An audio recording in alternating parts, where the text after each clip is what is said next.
오늘은 하나님 나라 시리즈 6번째 마태복음 강의 6번째 시간으로 부르심과 순종이라는 제목으로 함께 하나님 말씀 나누도록 하겠습니다. 우리는 매일 수많은 선택들을 하며 살아갑니다. 아침에 일어나자마자 고민하죠. 5분을 더 잘까? 아니면 지금 일어날까? 부터 시작해서 또 오늘은 무슨 옷을 입고 가지? 오늘 점심은 뭘 먹을까? 라는 이런 사소한 선택부터 시작해서 우리 학생들, 우리 청년들 같은 경우는 학교를 어디를 갈까? 또 무엇을 전공해야 할까? 또 직장은 무엇을 선택을 해야 될까? 또 평생 함께 살아갈 배우자를 선택하는 일, 이러한 중요한 선택들도 있죠. 여러분, 그런데 우리가 내리는 수많은 선택 가운데는 그 순간에는 별것 아닌 것처럼 보이지만 나중에 뒤돌아서서 보면 그때 그 선택했던 그 순간이 우리의 인생을 바꿔놓는 그러한 선택들이 있습니다. 오늘 본문이 바로 그러한 순간을 보여주고 있습니다. 오늘 본문은 예수님께서 12 제자 중에 먼저 4명의 제자를 부르시는 그런 내용입니다. 베드로, 안드레, 야고보, 요한, 이렇게 4사람을 가장 먼저 부르셨어요. 이 4명의 각각의 사람들은 각각 형제였습니다. 베드로와 안드레가 형제였고요, 그리고 야고보와 요한이 형제였습니다. 이 4사람은 뭐 하는 사람들이었냐면 갈릴리 바다에서 배를 타고 그물을 던져서 물고기를 잡는 어부들이었습니다. 그날도 특별한 날은 아니었어요. 그냥 평범하게 늘 하던 대로 갈릴리 바닷가 나와서 배를 타고 그물을 던지고 있던 일상의 삶이었습니다. 그런데 그 매우 지극히 평범한 일상의 한가운데 우리 예수님께서 찾아오셨어요.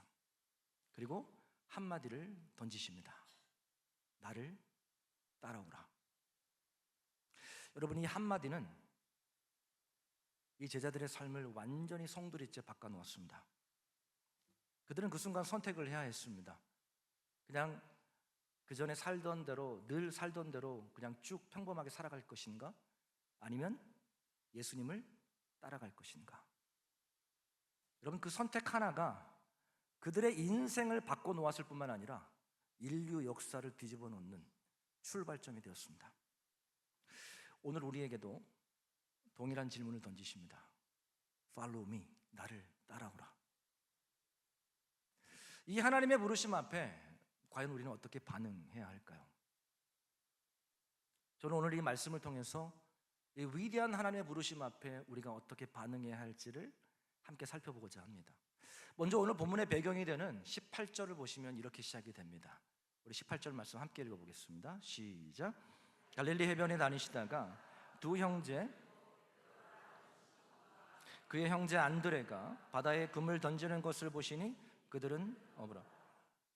예수님께서 공생의 사역을 시작하시기 전에, 이 공식적인 사역을 시작하시기 전에 요단강에서 세례 요한에게 세례를 받으셨죠. 그리고 40일 동안 금식을 하시고 난 후에 성령에 이끌려 광야에 가서 시험을 받으셨습니다. 지난 시간에 나누었죠. 예수님께서는 말씀으로 그 3가지 시험을 다 이겨내셨습니다. 그 시험을 이겨내시고 난 후에 유대로 잠깐 가셨다가 제자를 부르시기 위해 갈릴리 가버나움으로 가셨습니다. 자, 여러분, 근데 우리가 여기서 먼저 주목해야 될 것이 있는데 그것이 무엇이냐면 예수님께서 제자들을 부르셨는데 어디에서, where, 어디에서, 그리고 누구를 부르셨나라는 것이죠. 여러분, 예수님에게 있어서 제자를 부르시는 일은 그냥 단순한 일이 아니었습니다. 하나님 나라의 기초석을 세우는 매우 중요한 일이었습니다. 이 매우 중요한 일, 제자를 부르시는 이 일, 과연 어디에서 누구를 부르셨는가라는 이 질문은 굉장히 중요한 질문이죠.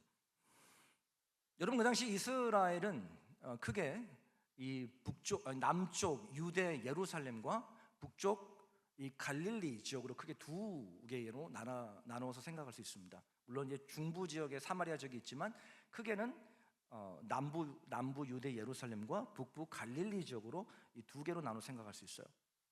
그런데 이 이스라엘 지역의 남부 예루살렘 지역은 이 종교와 권력의 중심지였습니다. 센터였어요. 그 이유가 무엇이냐면 예루살렘에 뭐가 있기 때문이죠? 하나님의 성전이 있었기 때문이에요. 제사장들과 서기관들과 율법학자들이 다 거기에 있었어요. 예루살렘에. 뿐만 아니라 이 법정기관인 산헤드린 공회가 바로 예루살렘에 있었습니다. 그래서 정통 유대인들은 다 어디에 살았냐면 이 예루살렘에 살았습니다. 모든 문화와 교육과 정치가 집중되어 있었던 곳이 바로 예루살렘이었습니다. 그래서 거의 대부분의 엘리트들이 이 예루살렘에 이렇게 집중되어 있었습니다. 반면에 이 북쪽 갈릴리 지역은 이 중심지에서 아주 멀리 떨어진 이 변방 지역이었습니다. 여러분, 이 갈릴리는 경제적으로는 굉장히 이 가난했고 교육 수준이 굉장히 낮은 곳이었습니다. 뿐만 아니라 갈릴리 지역은 여러 이방 사람들이 모여 살았던 곳이었기 때문에 이 정통 유대인들에게 있어서 갈릴리는 이 무시와 편견의 장소이기도 했습니다. 여러분, 그래서 요한복음 1장을 보면 빌립이 예수님을 만나고 난 다음에 누구에게 찾아가냐면 나다나엘에게 찾아갑니다. 그래서 나다나엘에게 뭐라고 이야기하냐면 내가 메시아를 만났다. 그분이 바로 나사렛 예수다. 이렇게 이야기해요. 그때 나다나엘이 빌립에게 뭐라고 이야기하냐면 나사렛에 무슨 선한 것이 나겠느냐. 여러분, 나사렛이 갈릴리 지역입니다. 갈릴리 지역은 사람들에게 그만큼 무시받던 곳이었습니다. 자, 여러분, 그런데 하나님의 나라의 기초석을 세우는 이 중요한 일을 앞두고 예수님께서 어디로 가셨습니까? 갈릴리로 가셨습니다. 엘리트들이 모여있는, 종교 지도자들이 모여있는, 하나님의 성전이 있는 예루살렘으로 가시지 않고 정말 소외되고 낙후된, 사람들이 무시하던 그 갈릴리로 가셨습니다. 자, 여러분, 이것도 놀라운데 더 놀라운 것이 있습니다.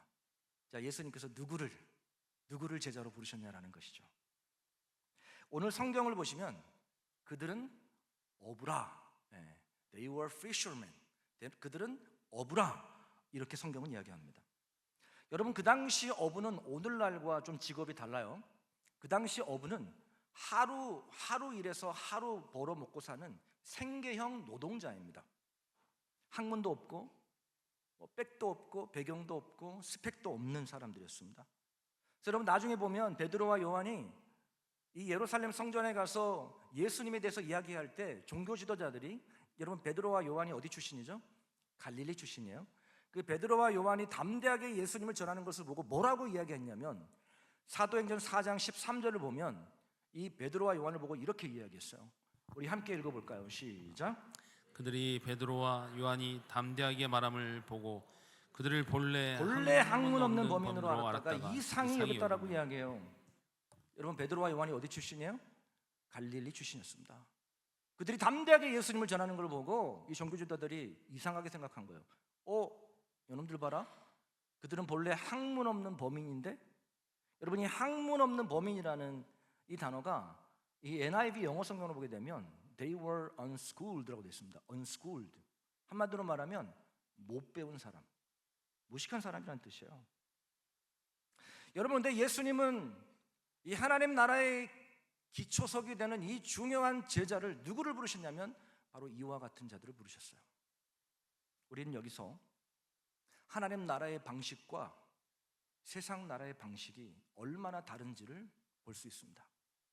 여러분, 세상 나라는 철저하게 그 사람의 능력과 조건을 따집니다. 여러분, 그렇죠?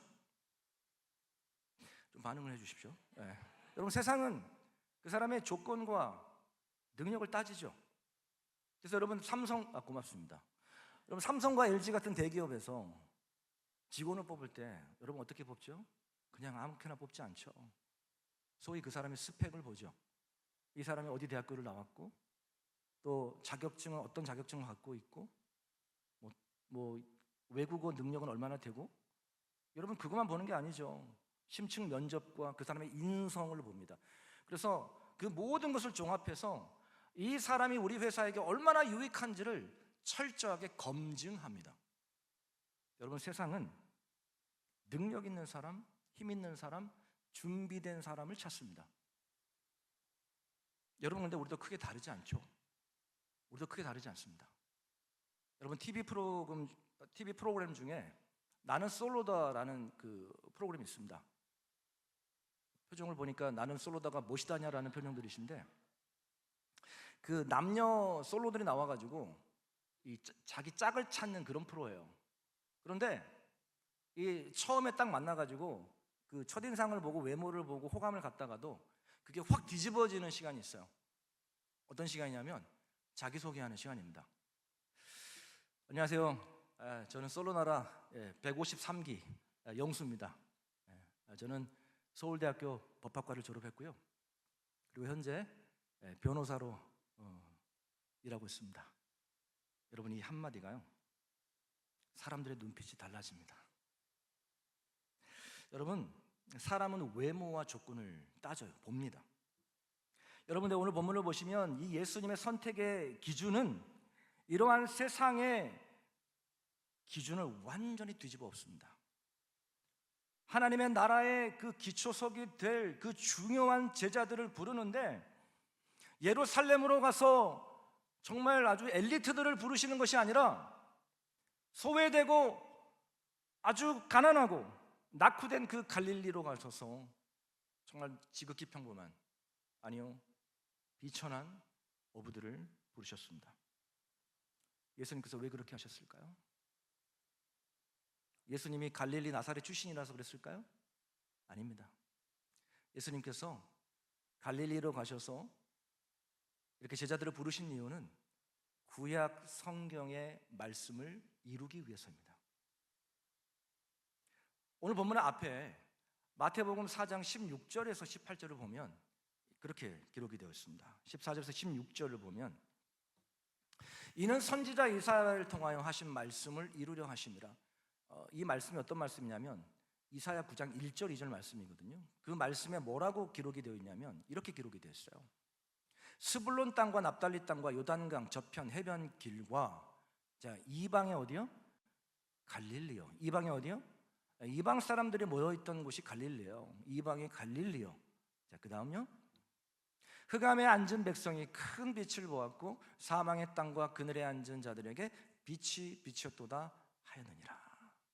예수님은 바로 이 이사야서 9장 1절 2절의 말씀을 응하게 하기 위하여 갈릴리로 가신 거예요.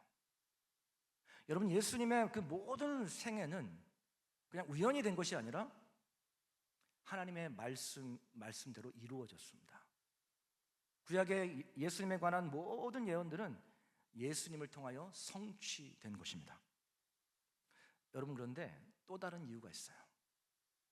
그 이유가 무엇이냐면 예수님께서 예루살렘으로 가서 엘리트들을 부르지 않고 갈릴리로 가서 그 지극히 평범한 어부들을 부르신 이유, 여러분, 예수님이 뭘 보여주고자 하셨을까요? 우리에게 뭘 가르쳐주고 싶어 했을까요? 제가 앞에서도 말씀드렸지만 하나님의 나라는 세상과 다르다는 거예요. 고린도전서 1장 27절을 보세요.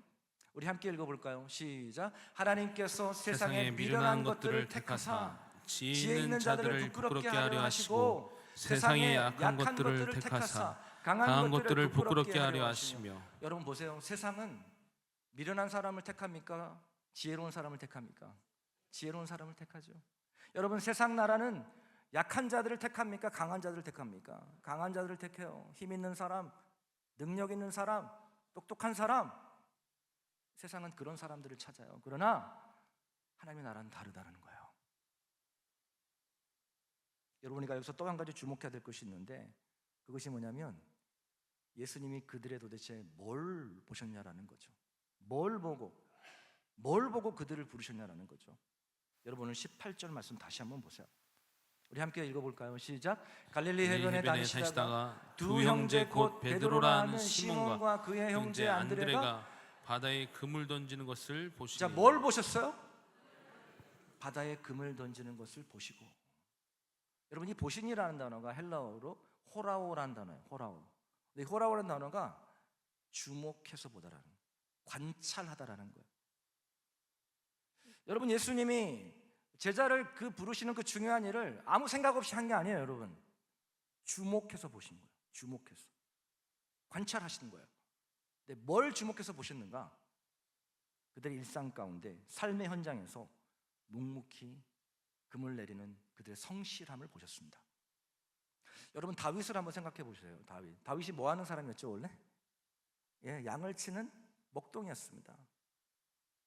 목동이었어요. 보잘것없는 사람이었습니다. 그런데 하나님께서는 그 보잘것없는 소년 다윗에게 이스라엘 두 번째 왕으로 기름을 부으셨어요. 도대체 하나님이 다윗에 뭘 보고 기름을 부으신 걸까요? 사무엘 선지자를 통해서 하나님께서 명령을 내리셨어요. 지금 베들레헴의 이세네 집으로 가가지고 그 아들들을 불러 모으라는 거예요. 그리고 내가 그 아들들 중에 한 사람을 이스라엘 두 번째 왕으로 기름 부으겠다라고 말씀하셨어요. 여러분, 이세 아들이 몇 명인지 아세요? 8명이었습니다.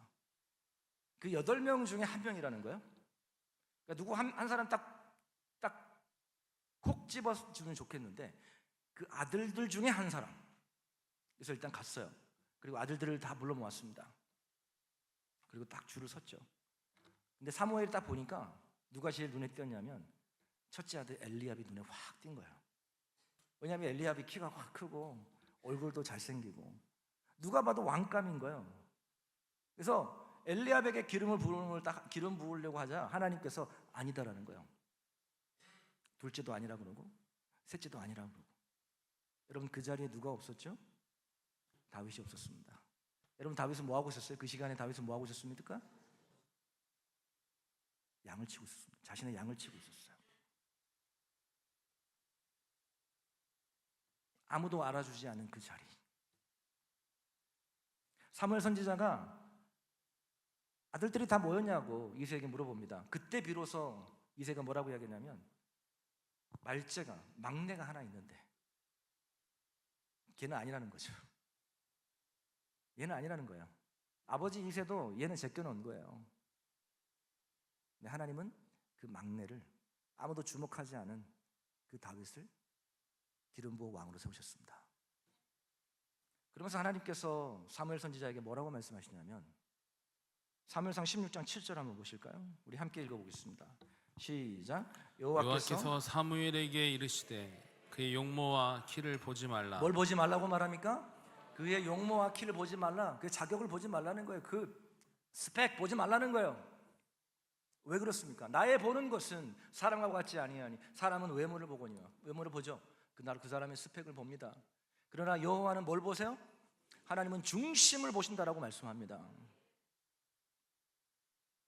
여러분, 하나님은 지금도 우리가 예배를 드리는 이 자리에서 하나님 우리를 다 보고 계시는데 우리의 마음의 중심을 보고 계십니다. 그리고 또한 여러분의 삶에서 여러분의 직장과 또 학생들 학교에서 또 여러분의 사업장에서 여러분이 묵묵히 성실하게 일하는 것을 하나님 다 보고 계십니다. 이어지는 19절을 보면 예수님의 부르심이 이렇게 나옵니다. 우리 19절 말씀 같이 한번 읽어보겠습니다. 오늘 보면 19절 말씀 시작. 말씀하시되 나를 따라오라. 내가 너희를 사람을 낚는 어부가 되게 하리라 하시니. 예수님의 부르심은 굉장히 단순했어요. 심플했습니다. 뭐 긴 설명하지 않았어요. 나를 따라오라, 이 한마디였어요. Follow me, 나를 따라오라. 여러분, 그런데 이 한마디에는요 엄청난 약속이 들어있어요. 그것이 무엇이냐면 내가 너희를 사람을 낚는 어부가 되게 하리라 라는 약속이었습니다. 여러분, 다시 보여주세요. 참고 구절을 보여주시면, 자, 우리 저 노란색 글씨만 한번 읽어볼까요? 시작. 내가 너희를 사람을 낚는 어부가 되게 하리라. 여러분, 여기서 주어가 누구일까요? 주어가 누구입니까? 예수님이십니다. I will make you fishers of men. 내가 너희를, 예수님이 사람을 낚는 어부가 되게 하겠다라는 거예요. 제자들 스스로가 내가 노력해서, 내가 자격이 돼서, 내가 뭔가 준비가 돼서 사람을 낚는 어부가 되는 것이 아니라 누가 그렇게 하겠다는 거예요? 예수님이 그렇게 하시겠다라는 거예요. 그러므로 하나님 나를 부르실 때 나의 부족함으로 인해 염려할 필요가 없는 거예요. 부르신 그분이 책임지시지 않겠습니까? 내게 능력이 있냐 없냐, 내가 준비가 되었느냐 안 되느냐, 여러분 그건 문제가 되지 않아요. 중요한 것은 그 부르심에 순종하느냐 안 하느냐는 거죠.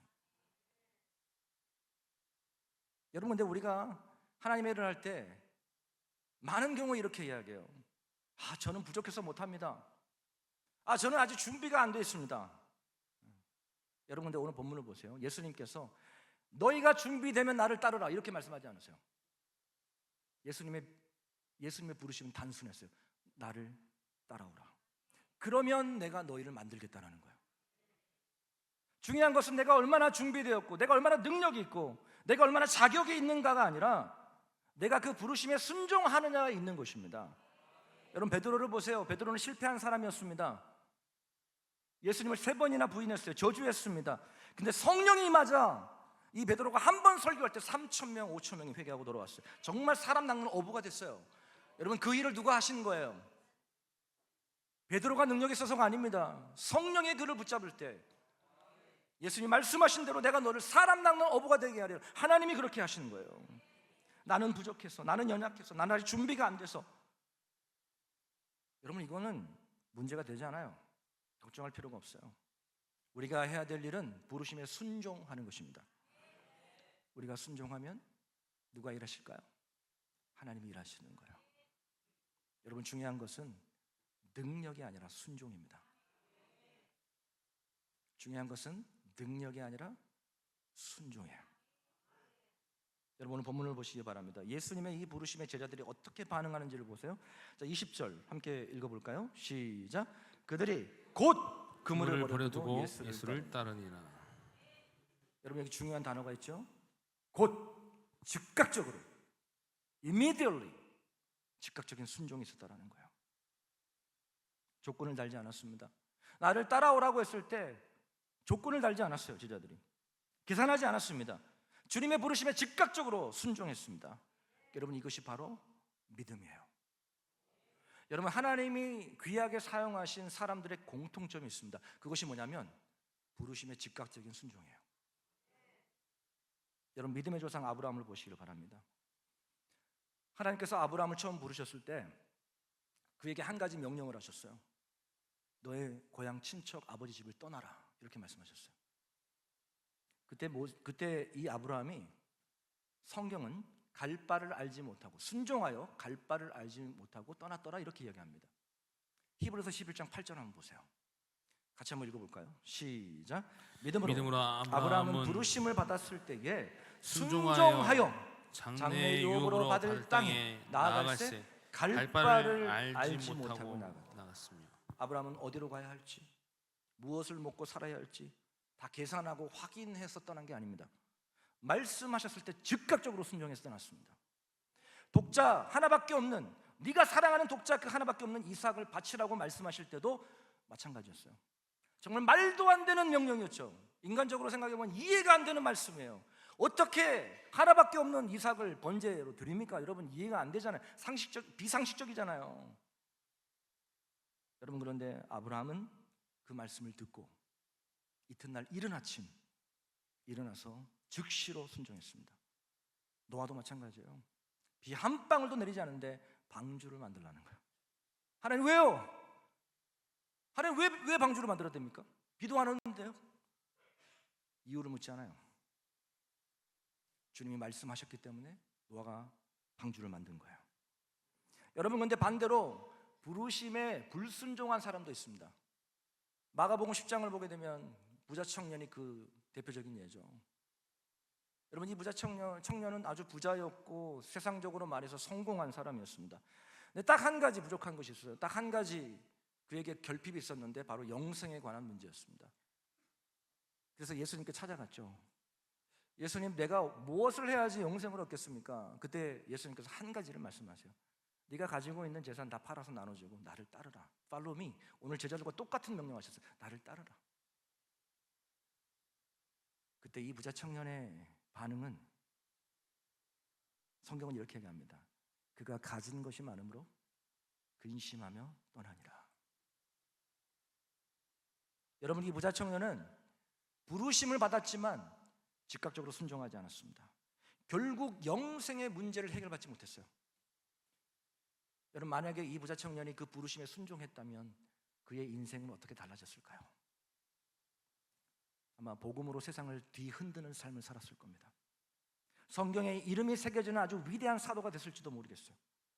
그러나 그는 그냥 부자 청년, 한 부자 청년으로 역사 속에 사라져 버렸습니다. 순종하지 않은 결과이죠. 여러분, 순종에는 타이밍이 있습니다. 타이밍. 하나님께서 내 마음에 감동을 주시고 말씀하실 때가 바로 그 타이밍인 줄 믿으시기를 바랍니다. 여러분, 나중에 할게요 라는 이 말은요, 사실 사단이 가장 좋아하는 불순종의 변명입니다. 제 딸이요, 청소를 더럽게 안 합니다. 거실에서 장난감을 막 잔뜩 얻어 놓았을 때, 다혜라 이제 정리하자, 장난감 정리하자 이렇게 이야기하면 제 딸이 뭐라고 이야기하냐면, 아빠 지금 말고 좀 이따 할게, 좀 이따. 제가 처음에는 믿었어요, 제 딸을.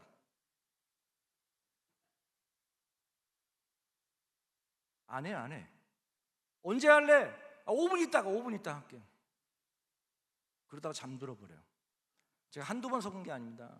그래서 제가 야 정리하자 그러면, 아빠 조금 이따 할게 그러면은, 아니 지금 해, 지금 바로 해 라고 단호하게 가르치고 있습니다. 여러분, 오늘 하나님의 말씀이 내게 임했다면, 오늘 하나님의 부르심이 있다면 오늘 순종해야 되는 거예요. 다음으로 미루는 것은 순종이 아닙니다. 여러분, 부르실 때 즉각적으로 반응하는 것, 그것이 순종이에요. 여러분, 오늘 보면 21절과 22절을 보면 이 베드로와 안드레 말고 또 다른 이 야고보와 요한의 반응은 좀 더 디테일하게 기록이 되어 있습니다. 우리 21절과 22절 한번 보겠습니다. 시작. 거기서 더 가시다가 다른 두 형제 곧 세베대 아들 야고보와 그의 형제 요한이 그의 아버지 세베대와 함께 배에서 금을 깃는 것을 보시고 부르시니 그들이 곧 배와 아버지를 버려두고 예수를 따르니라. 자, 베드로와 안드레는 그물을 버렸는데 야고보와 요한은 뭘 버렸죠? 배와 아버지를 버려두고 따랐습니다. 여러분, 이 말씀 오해하시면 안 돼요. 가족을 내팽개치라는 말이 아니에요. 여러분, 그 당시 문화에서는 이 아버지, 유대 사회에서 아버지의 기업을 잇는 것은 자녀의 가장 중요한 의무 중에 하나입니다. 그리고 배는 경제적인 아주 큰 자산이죠.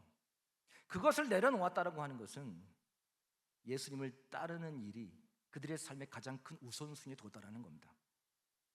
여러분, 이것이 바로 제자도의 본질입니다. 그래서 예수님께서 마태복음 16장 24절에 이렇게 말씀하셨어요. 뭐라고 말씀하셨냐면, 누구든지 나를 따라오려거든 자기를 부인하고 자기 십자가를 지고 나를 따를 것이니라. 예수님을 따라가기 위해서는 우리가 내려놓아야 될 것이 있다는 거예요. 여러분이 지금 예수님을 온전히 따르는 데 있어서 방해가 되는 그물이 무엇입니까? 여러분이 주님보다 더 의지하고 있는, 여러분이 가지고 있는 배는 무엇입니까? 그것을 내려놓을 때 비로소 우리가 온전히 예수님을 따를 수가 있는 거예요. 사랑하는 성도 여러분, 말씀을 정리합니다. 갈릴리 어부들은 세상의 사람들의 눈으로 봤을 때 너무나도 볼품없었습니다. 보잘것없었어요. 그러나 그들이 나를 따라오라 라는 그 부르심에 순종했을 때 그들의 인생은 상상할 수 없는 영광으로 가득 차게 되었습니다. 물고기 잡던 손이 영혼을 구원하는, 생명을 살리는 손이 되었습니다. 갈릴리 작은 그 호숫가에서만 뱅뱅 돌던 발이 온 세상을 누비며 예수 그리스도 복음을 전하는 복된 아름다운 발이 된 줄 믿으시기를 바랍니다. 이름 없는 무명의 어부들이 역사의 물줄기를 바꾼 위대한 사도들이 되었습니다. 예수님은 오늘도 우리에게 동일하게 우리의 삶의 현장에 찾아오셔서 말씀하십니다. Follow me, 나를 따라오라. 여러분은 예수님의 이 음성에 어떻게 반응하시겠습니까?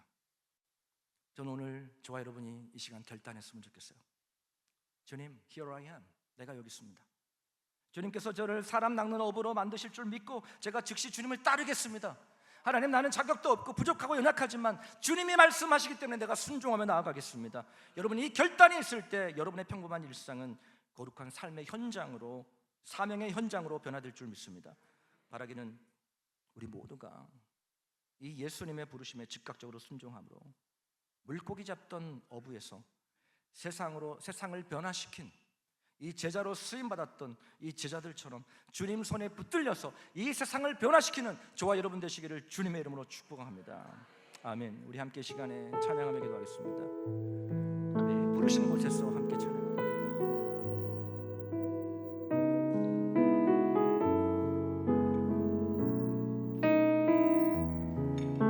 따스한 성령님, 따스한 성령님, 우리의 마음으로 보기를 원합니다. 마음으로 보내 내 몸을 감싸며 주어지는 평안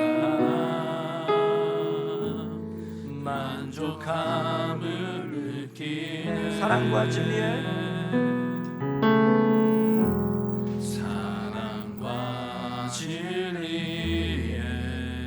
한 줄기 빛을 봅니다. 한 줄기 빛 보내 내 몸을 감싸며 내 몸을 감싸며 주어지는 평안 그 사랑은 부르신 곳에서 순종하며 나아갑니다. 나는 예배합니다.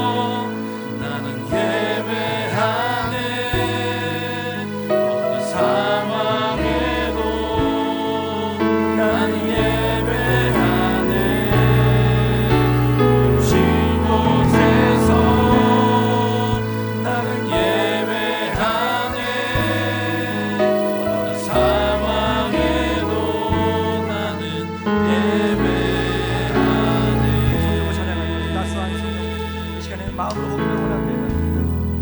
따스한 성령님